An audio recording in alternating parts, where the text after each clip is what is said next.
Assalamualaikum warahmatullahi wabarakatuh. Selamat pagi untuk semuanya. Kita mulai kelas pengantar Sistem Informasi Geografi atau biasa disingkat sebagai SIG atau JIS. Kita akan membahas mengenai aturan-aturan kelas terlebih dahulu.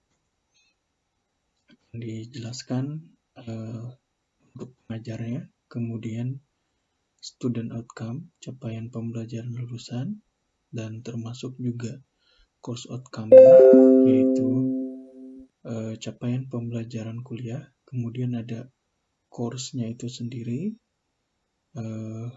penilaian-penilaian yang akan diberikan kepada mahasiswa, kemudian diskusi.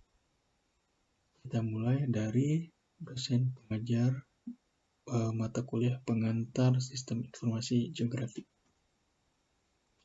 Oke, dosennya sendiri Misbahuddin, sekarang dosen di Teknik Geologi Universitas Pertamina.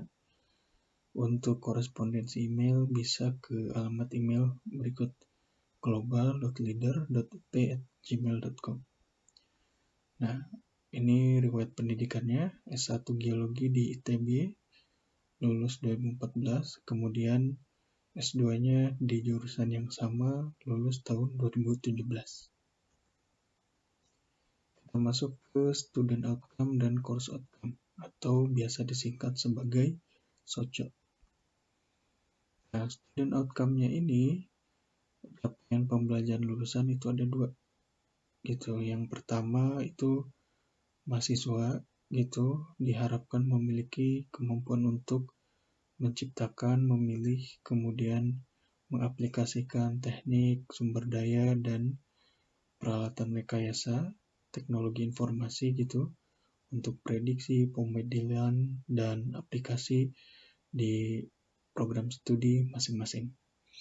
Kemudian capaian pembelajaran lulusan yang lain bisa menjelaskan proses-proses yang berkaitan dengan teknik lingkungan gitu ya. Dalam hal ini sana ada proses-proses hidrologi, permukaan gitu, dan lain-lain.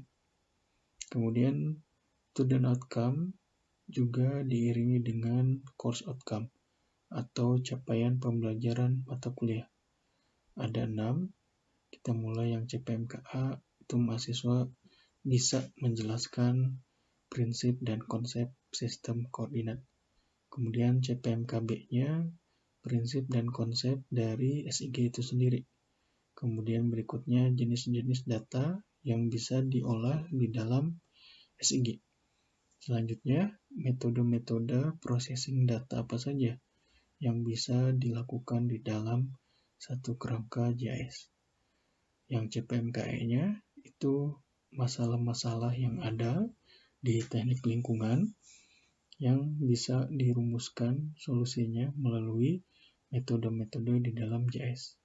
Dan yang terakhir, CPMKF, itu mahasiswa mendapatkan pengalaman pengerjaan contoh kasus JIS di kelas. Nah, dari tadi kita berbicara mengenai JIS. Kita akan bahas sebenarnya JIS ini mata kuliah yang akan membahas hal yang seperti apa. Geographic Information System atau Sistem Informasi Geografi ini menjelaskan mengenai konsep geografik, jadi konsep spasial. Semua hal yang berkaitan dengan lokasi, elemen-elemennya, kemudian sistem informasinya, struktur data, bagaimana kita mengcapture gitu ya, memperoleh data tersebut.